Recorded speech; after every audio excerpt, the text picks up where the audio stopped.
Hey everybody, Scott here. Today we're going to be drinking the 2018 Yunnan Sourcing Guardian.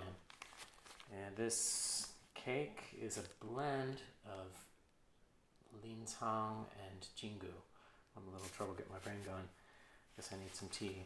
But yeah, this is 2018, Year of the Dog. 2018, got an awesome wrapper here by Daniel Mervis. This is a really solid blend. It's been quite a while since I've revisited it, so I think it would be nice to do that now. Get the mic here, sorry. But yeah, here we go. Let's do it. I'll talk a little bit about it. There's not too much to say in terms of, you know, the background of this tea. It was a new blend that we did for 2018.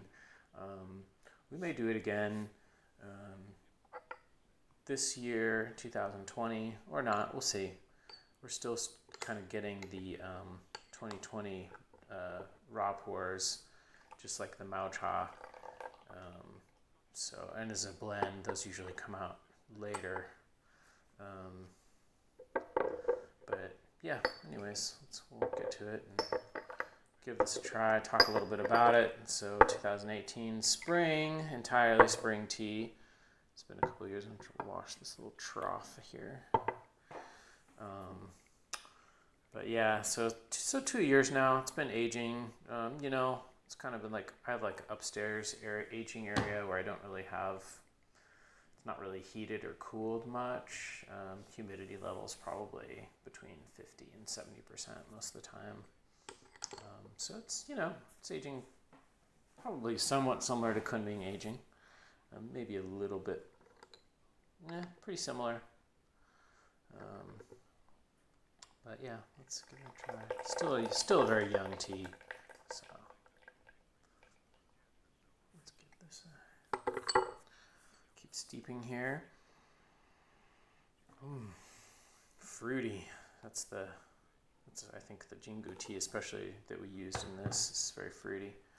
I forget how many different teas, whether it's 3 or 4 different teas. I can't remember exactly, but the exact teas, even if I knew, I probably wouldn't tell you, just because I do like to keep my blends a secret. Just because, you know, well, they're my blends, and although it's unlikely that anybody's going to try to copy them, I just, you know. And the main thing also is about the blends is it's really about, you know, the result of the blend as opposed to what's in the blend, whereas single state teas are kind of more like, well, you're buying tea from this particular area, and that's good too. I mean, most of our teas are single state teas. But we've been making more blends over the years. Oh, hey! This happens here every time. Stack up some steeps here and get these cooled down. But yeah, not a whole lot going on. Well, actually, there's a lot going on, but yeah, we've got a lot of our ripe teas are being pressed right now. 2020 ripe teas. There'll be more later in the year too, probably. But we've got one called Jia Tianxia, which is like, I kind of would translate it as peerless or without equal, or the best. Oops. That's funny. And then now this is going to fall over to you. Anyways, a really high quality ripe tea, which is going to, I think, is probably going to come out in the next, around the time this video comes out, or a few days after. We're having the pictures taken now, but that's pressed. That'll be actually the second ripe tea, or the second tea of 2020 that we pressed. We pressed a Tiantang Cao, which is a Jiaogulana ripe, which is already out. But of course, that's not actually 2020 material. You know, a lot of these big tea factories like to come out with a cake on January 1st of whatever year. You know, the Tiantang Cao is actually January 2nd, which isn't. It was just, you know, it was just the day that it happened to be pressed. But anyways, I got this here. We're probably still too hot. I got my thermometer back. I didn't have it last time because I was trying to take a cold bath you know, just to kind of like making muscles from bike riding and exercise and stuff. And took all the ice out of my freezer, out of my ice maker, and put it in the bath. Well, first I filled the bath and it was like 73 degrees. That's as cold as the water gets. And then I put the ice in it. I got it down to 71 degrees. So much for my ice bath. Yeah, when I lived in Oregon, the water coming out of the tap there, out of the well, it's like, I don't even know, it was so cold. Probably like 40s. Maybe low 50s, but yeah, it was cold. Compared to here, just can't really get cold water out of the tap. And it makes sense because the San Marcos River, which actually runs right through this area underground and then comes up a couple miles down, comes up out of the ground, Aquarena Springs. San Marcos River is a beautiful spring-fed river, but the temperature is always year-round. The water is always 73 degrees. So it's interesting that the water coming out of the tap that comes from our well, which comes from the same aquifer that runs right through here, that feeds that spring, that, you know, where the river starts, is actually, you know, the same. So it's 73 degrees. Interesting. But anyways, let's put this one in here. We'll get to this. I'm just kind of filling up here. It's putting some filler in before we talk about this tea too much, because I haven't been able to drink it yet. Let's go ahead and give this a little. Right away, thick and full-bodied. You know, it's got a really good mouthfeel.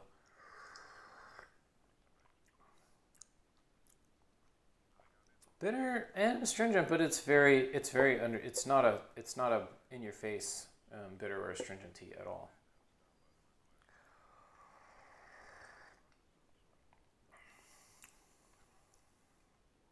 There, a little bit more. That first steep, obviously I hadn't quite woken up yet, but now we're getting it a little stronger. But honestly, I'm trying to remember what this tea tasted like the last time I had it, and I can't. I've always liked it, and when I blended it, I was very happy with it. And now seeing the result 2 years later, I'm very pleased. It's a fairly affordable tea too. I mean, it's not, I want to say it's $60 or $58 or something like that. It's, you know, for a 357 gram cake, you know, right around, I guess less than 20 cents a gram. So, you know, I'm doing a session here with 4.5 grams. So if it's less than 20 cents a gram, then you're looking at what, maybe 80 cents for a session. So that's a thing to keep in mind when, you know, when you're calculating like the cost of raw pour, or just any pour, any tea really, is how much is a session going to cost you per person? And I think that's really important. I've actually, water's probably still hot enough. I'm going to go ahead and put it over here and get it.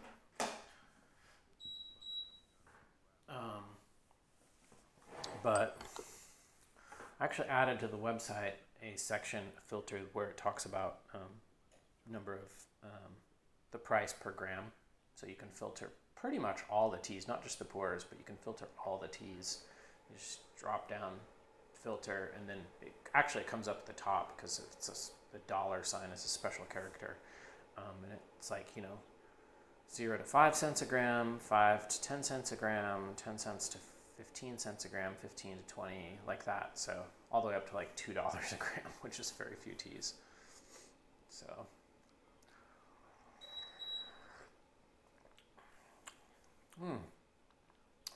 nice, fruity. It's got a really nice cooling and a really strong sweet aftertaste. There is definitely some bitterness there, and that's probably more from the Linsang tea.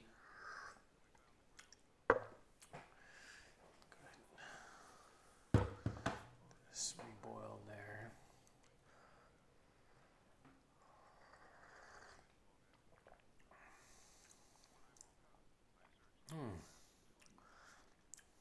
Nice.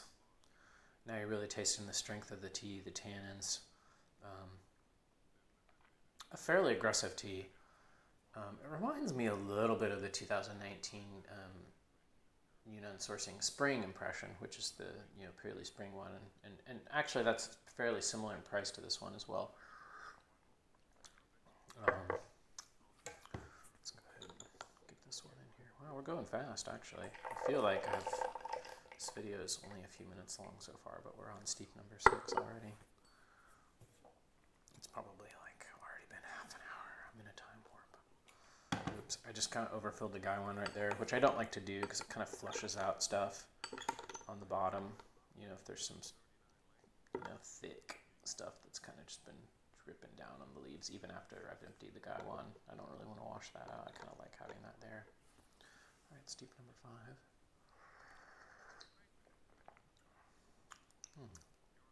Unfortunately, you can't see the tea soup, but it's a really nice golden color.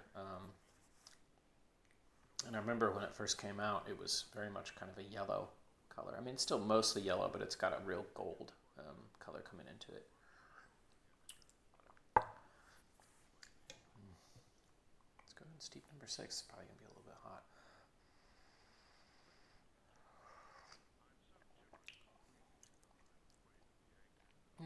Nice. It really hasn't lost any strength at all. If anything, it's kind of ramped up. 4 or 5 was very strong, so I'm not surprised that steep 6 is actually really still quite strong. And tea soup color dark, as dark as the other ones.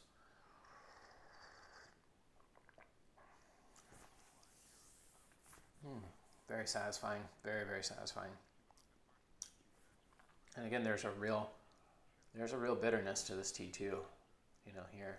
In the first steep was like I didn't really taste it at all, but then I think it's been kind of building with the leaves being steeped more, but then also in my mouth as well.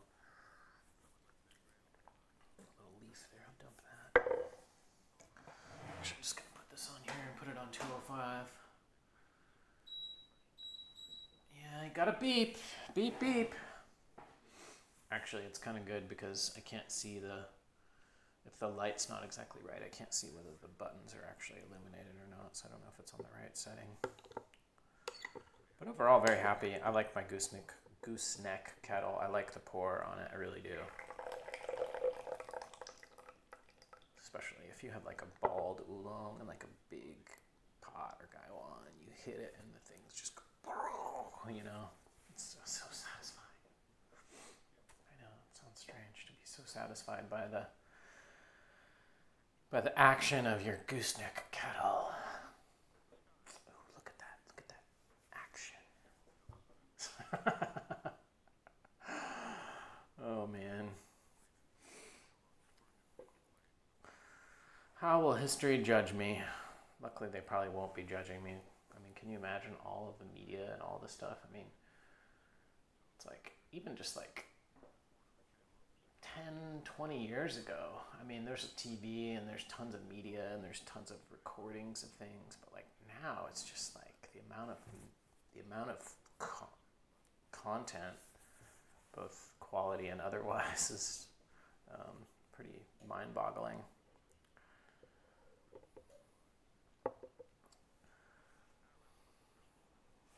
Go ahead and drink this. Actually, I'll get this in here so you don't wait.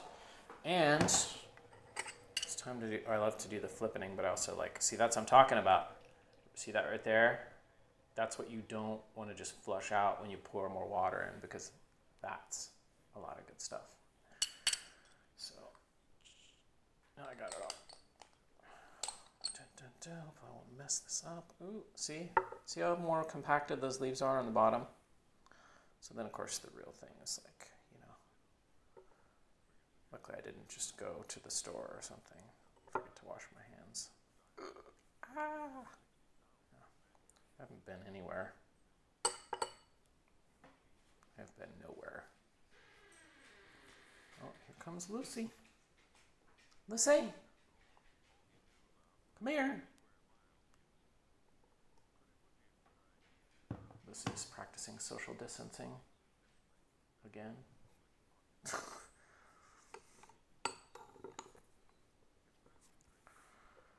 All right, steep number 6. Steep number 6 or steep number 7? I think I might have double poured this cup right here.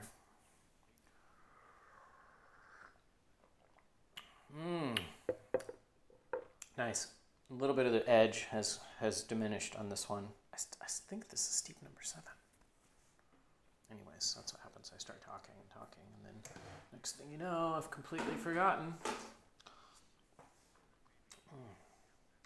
Nice chachi too. This is definitely, I had a tea quite a few hours ago. I would say 3 hours ago. So I'm like kind of once again in the kind of, you know, state where I'll notice the chachi. If I'm like drinking a bunch of teas like one after another, it's kind of hard to know which one's chachi is impacting me at that particular moment. But since this is the first one I've had in several hours, I definitely am noticing it. It's nice, it's calm, but yeah, I don't know how to describe it really. Chachi is such a subjective thing too. I think some teas are definitely stronger than others, but I think the way that it affects people is different. So it's kind of hard for me to say. Like, you know, for me, it can make me both sleepy and kind of aware, and then I'll get a little, almost like a visual, like a head, I don't know, just like a little shift. I don't know how to describe it. A lot of people would say, well, that's just caffeine. And it's like, yeah, it's caffeine. It's partially caffeine. That's part of it. That's not all of it. Tea's got all kinds of other stuff, too. I was also reading another study just recently that somebody sent me that said that they did a bunch of studies and they found that there was like, that tea plants, particularly Assamica, had endogenous, which means coming from the plant itself. At least that was their conclusion, their assumption after the study, that tea plants have some very, very small amount of nicotine in them, which is, I mean, I think I looked it up and it's like it's a tiny amount that won't show up in tests, even because it's below the threshold of most laboratory tests. But and the researchers concluded that it was, in fact, that it wasn't from the environment or something, that it was, I don't know, I mean, I guess, I don't know how that you would get nicotine into tea plants if it wasn't something that, I mean, I guess you could, but they did exhaustive studies, China, India, Japan, and various different levels, of course, but it's pretty interesting. I'll link to it there if you're interested below. It was an interesting article. Again, I don't think, from what I understand, that there's any real amount in the tea. If there was, that would explain caffeine and nicotine. That would explain why tea is such a hot seller. But I think the caffeine is really what, you know, is really the kind of the major addictive component of tea.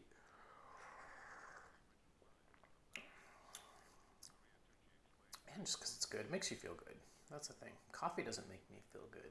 Coffee makes me feel awake, and I don't know. Coffee makes me feel paranoid. I feel like after I drink coffee, I feel like my head's like, like part of my head is like there's this like shrunken part of my brain, and then the other part of my brain is like doing something, and then I feel like, you know, I keep thinking that something really bad is about to happen. I just feel like, you know, I don't know. It just makes me paranoid. I'm already kind of a paranoid person, anyways.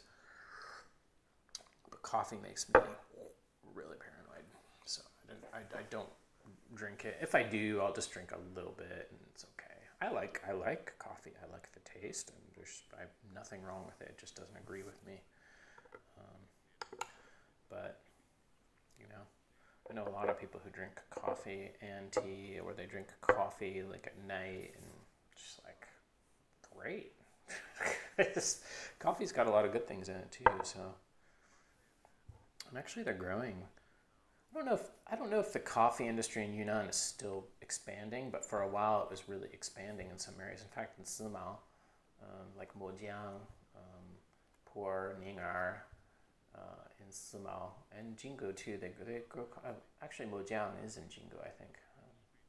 Might be wrong about that, but yeah, actually they grow Yunnan coffee, and I used to sell it, but it was really not a good seller. And then like the roasted one, most people don't want to buy green beans, and the roasted one, it just, by the time it arrived, it just wasn't like, you know, wasn't probably as fresh as it could be. So it was just kind of like a little bit too much hassle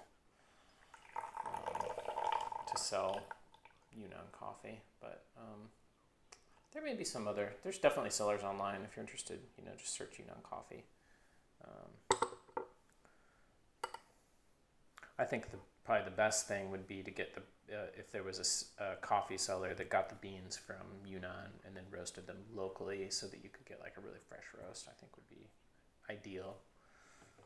At least that's my understanding, not being a coffee nerd.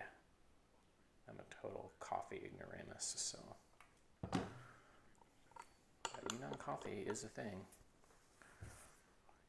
All right, so is this steep number 10? I think so, because I think that we skipped one over here. So we skipped a cup.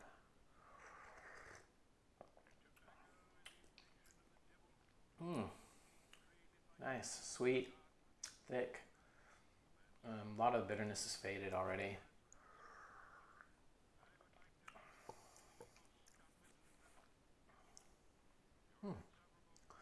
This is a really solid tea. To me, I know it's a blended tea, but it doesn't taste as much like a blended tea as some of the blended teas that the raw Pu-erhs that I've created. And I think it's because it's only, I want to say 2 regions and 3, and actually those regions are really fairly close to one another, Jingu County and Mengku, which is, I would assume, actually I can't remember, but I would assume that the material's from Mengku. Most of our lean song is from Mengku. Some of it's from Bandung, so it could be Bandung. I can't remember. Gosh, I'm giving way too much away. I'm like, I'm not going to tell you my blend, and then I'm like telling you my blend. But anyways, it's nice because it just really comes out, just really is like its own thing, and it's not, it's really tightly kind of like wound together sort of blend, and that it feels just very, you know, nice and simple. Simple in the sense that it's very straightforward in terms of like the mouthfeel, the taste is sweet. But again, you know, if you drank these teas separately, they would be completely different. So it is its own thing. And I think that blending the two together does give it complexity. But you know, as compared to like a 2014 Yunnan sourcing impression where I had like 20 different villages tea, that was kind of a wild blend that it was kind of a unintentional creation. I just had all these Maochas that I had kept over the years, over 2-3 years, I think. And then kind of like, I kept some for customers, and then I was like thinking I would have extra that I would use in this or that. And then we went in the warehouse and we just gathered it all up. And like, well, what are we going to do with all this? This is like 10 kilos of this, 5 kilos of that. It was just like, so we just were like, I just took a bunch of it and just blended it together at home and tasted it and drank it a few times. I'm like, this is good. And so, you know, again, this is like a small sampling blend versus a large sampling blend. Most of our blends are kind of like somewhere in between between 3, 4, or 5, something like that. Not 20. That might not be repeated again anytime soon. All right, well, let's wrap it up. I guess this is either steep number 10 or 11, but it's still going strong here. It's got a really nice, you can see this, really nice leaves, dark,